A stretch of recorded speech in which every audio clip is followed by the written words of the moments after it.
The Eric Carle Museum is featuring the work of children's authors and illustrators in a unique way in its new exhibit titled Now and Then, Contemporary Illustrators and Their Childhood Art.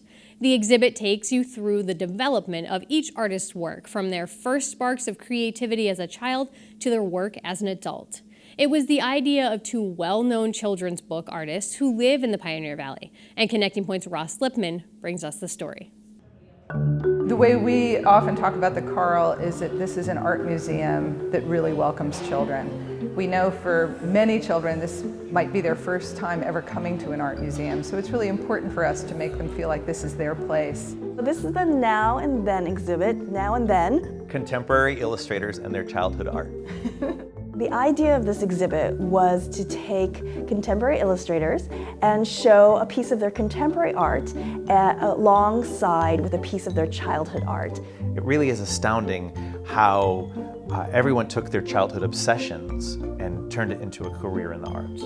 My first published book came in June of 2001. It was a picture book called Goodnight Monkey Boy, and that was followed by several other picture books, including Baghead and Punk Farm. And then I reconnected to who I was as a kid as a cartoonist, which was Lunch Lady and the Cyborg Substitute, which was published in 2009. My first book was published in 1999. It was called The Ugly Vegetables, and it was a picture book. And I followed up with that picture book with many other picture books like Dim Sum for Everyone, Kite Flying. A lot of them dealt with Asian American culture. And I started writing novels like The Year of the Dog and Where the Mountain Meets the Moon. That was in 2009, the same time Jarrett moved into graphic novels. In almost all of our exhibitions, we always work really hard to sort of show, to lift the curtain and sort of show the creative process. So we'll show dummy books that artists have done, sketches that they've done, preliminary work that they thought was going to be final, and then they decided that it wasn't the one that they really wanted to go with. By doing that, we're trying to say to people, yes, these artists are incredibly talented, absolutely, but they got there by really practicing their craft. The museum reached out to me and described the show, and I was immediately very excited. The idea of putting children's artwork together with professional art, I think, is fantastic. So I was looking for something that had comics, and then I found the giant fried egg machine, which I thought this has to be the piece that's in, because it's completely nuts. When we created this exhibit, diversity was really important to both of us.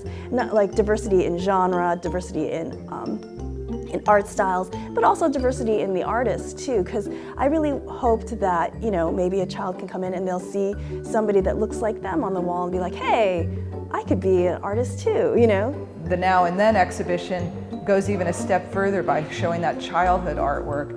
And you have those surprises of looking at something like Jeff Kinney. We all know his work as what people like to think is very simple, these stick figures, as if it's simple to make his drawings, which it's not. But you see the work he was doing as a teenager, and he was doing remarkably detailed work.